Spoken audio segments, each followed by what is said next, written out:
Ең маңызды ұбт-дағы тақырып бұл 1822-1824 жылғы патша реформалары. Бірінші Александр 1819 жылы орта жүздің соңғы ханы Уәли қайтыс болғаннан кейін басқару жүйесін өзгертуге шешім қабылдайды.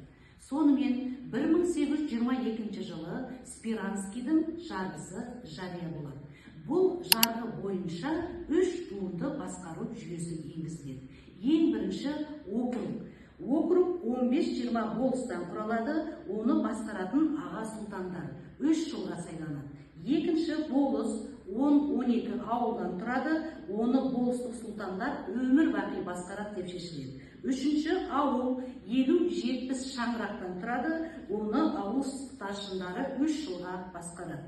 1822 жылғы реформаның жарғының басты мақсаты орта жүзде хандық билікті жою болады.